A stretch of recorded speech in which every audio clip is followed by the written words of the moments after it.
কৃষ্ণ, জয় শিল প্রভুপাদ। তো শুধু ভক্তবৃন্দ, আন্তর্জাতিক কৃষ্ণ ভবনামৃত সংঘের পক্ষ থেকে আপনাদের শ্রীচরণ কমলে জানাই অনন্ত কোটি দণ্ডবাদ প্রণাম। তো এবার আমি আজকে এখন যে ভক্তের আচরণ কিরূপ হওয়া উচিত, তো এই সম্বন্ধে একটু পাঠসেবা দেওয়ার চেষ্টা করছি। আমার ভুল ত্রুটি ক্ষমা সুন্দর দৃষ্টিতে দেখবেন। প্রশ্ন হচ্ছে যে ভক্তের আচরণ কিরূপ হওয়া উচিত। তো জয়ানন্দ প্রভু ছিলেন শিল প্রভুপাদের একজন অন্যতম শিষ্য। তিনি ভক্তদেরকে নিয়ে হরিনাম সংকীর্তনের প্রচারে যেতেন। তো একবার তারা যখন রাস্তায় হরিনাম সংকীর্তন করছিলেন, তখন আর সেখানে এক দোকানদার ভক্তদের উপর খুব রেগেছিল।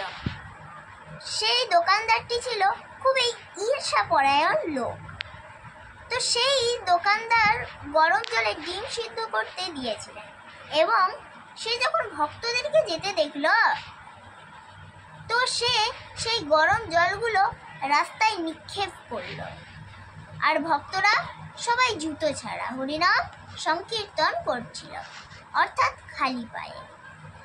এবং যখন সেই গরম জলগুলো ছুঁড়ে মারা হলো, তখন তারা সবাই হরি বল বলে জোরে লাফ দিল, যাতে সেগুলো তাদের পায়ে না লাগে।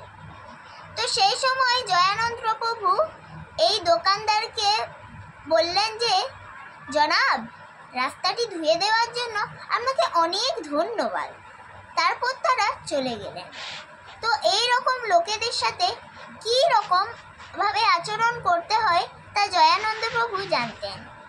তো এই জয়ানন্দ প্রভুর আচরণের মতো আমাদেরও সকল ভক্তকে এই রকম আচরণ করা উচিত। তো হরে কৃষ্ণ।